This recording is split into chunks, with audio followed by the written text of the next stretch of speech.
But even in the middle of that seemingly perfect life, something inside her began to shift. It wasn't sudden, and it wasn't dramatic at first, just a quiet restlessness that started whispering in the back of her mind. The routines that once felt comforting slowly began to feel repetitive. The predictability she used to love began to feel like a cage she couldn't see the edges of. She knew what every day would look like, what every conversation would sound like, how every moment would unfold before it even happened. And instead of feeling safe, she felt like she was fading into the background of her own life. She didn't talk about it because she didn't know how to explain it. How do you confess that you're unhappy when nothing is technically wrong? How do you admit you feel trapped when everyone else sees you as blessed? So she kept smiling, kept playing the role of the perfectly content wife, all while feeling something inside her slowly drifting further away, and the worst part was that she didn't stop to understand her own feelings. She simply began searching for something to fill the emptiness, something to make her feel alive again, even if only for a moment. From the outside, their marriage looked like the kind of love story people dream about. 17 years together, 2 daughters growing up in a warm home, and a bond that always appeared unshakable. Friends admired them, neighbors envied them, and even their families believed they were the perfect example of what a lasting marriage should be. Brandon was the kind of husband people rarely find, thoughtful, gentle, and unbelievably devoted. He remembered anniversaries without reminders, surprised her with her favorite meals after difficult days, and carried the emotional weight of the home without ever complaining. He was present in every way that mattered. Whenever she spoke, he listened. Whenever she struggled, he supported. People often asked them, "How do you two stay so close after all these years?" And she would smile, knowing everyone saw them as the ideal couple. Their photos on the walls, their shared routines, their inside jokes, all of it painted a picture of stability, trust, and deep affection. To the world, they had everything: comfort, security, and a love that had stood the test of time.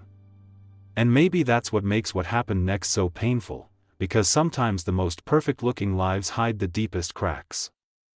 Eventually, the silence grew into something permanent. Brandon wasn't angry anymore, he was simply done. And in some ways, that hurt far more than the initial shock. Anger means someone still cares. Indifference means the connection is already gone. He focused on the children, on work, on rebuilding himself quietly, piece by piece, while she kept trying to hold on to a marriage that was slipping through her fingers no matter how tightly she clung to it. He started making plans she didn't know about, saving money, looking at apartments, slowly preparing for a future where she wasn't part of his life. And when the time finally felt right, he put the divorce papers in her hands with a calmness that shattered her more deeply than any outburst could have. He told her he had forgiven her, not for the marriage, but for his own peace. But forgiveness didn't mean staying. It didn't mean rebuilding. It meant letting go of what had already died. She watched him move on, find happiness again, stability again, even love again, while her own world felt like it was collapsing. The daughters drifted toward him, friends took his side, and she was left alone with the consequences she'd spent so long trying to avoid. In the end, she finally understood the truth she'd been running from. One moment of selfishness had cost her a lifetime of what she once took for granted, and nothing was worth that price. What followed wasn't the dramatic chaos she expected, it was something colder, heavier, and far more painful. The house didn't erupt into arguments or accusations. Instead, it fell into a silence that felt like it could swallow her whole. Brandon moved through the home like a ghost, polite when the daughters were around, but distant and unreachable the moment they weren't. He answered her questions with short, flat responses. He stopped meeting her eyes. It was as if the man who once knew every corner of her heart suddenly couldn't even bear to look in her direction. She tried everything to fix it. Apologies, long emotional talks, letters, little gestures she hoped would spark something, anything.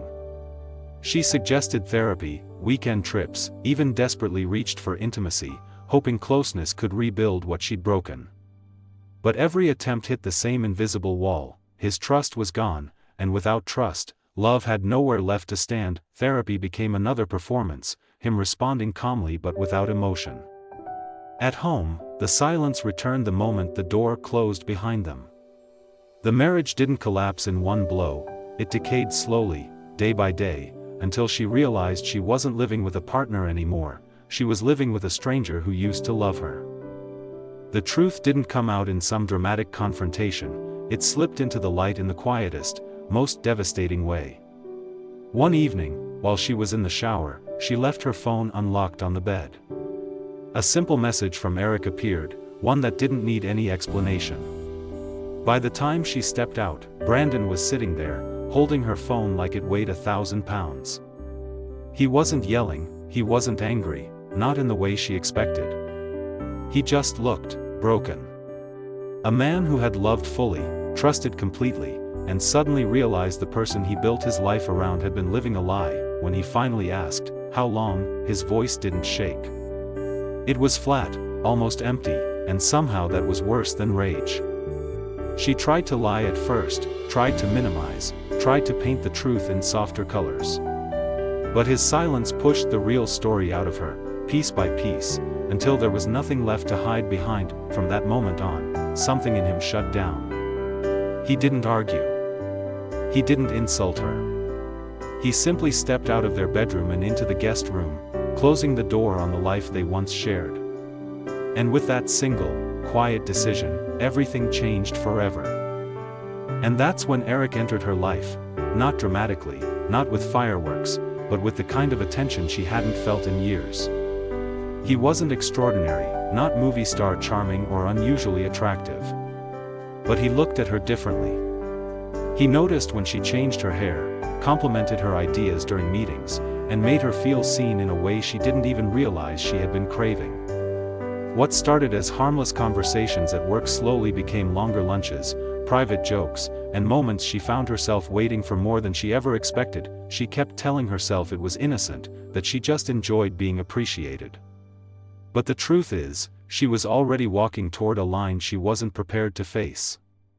And then one late evening, just two people finishing up a project, an empty office, a moment of closeness, everything shifted.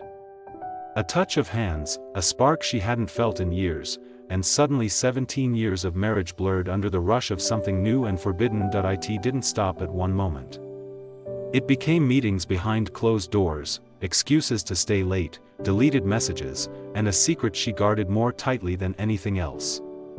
She convinced herself she deserved the excitement she was chasing, never realizing she was stepping into the kind of mistake that doesn't just break trust, it destroys lives.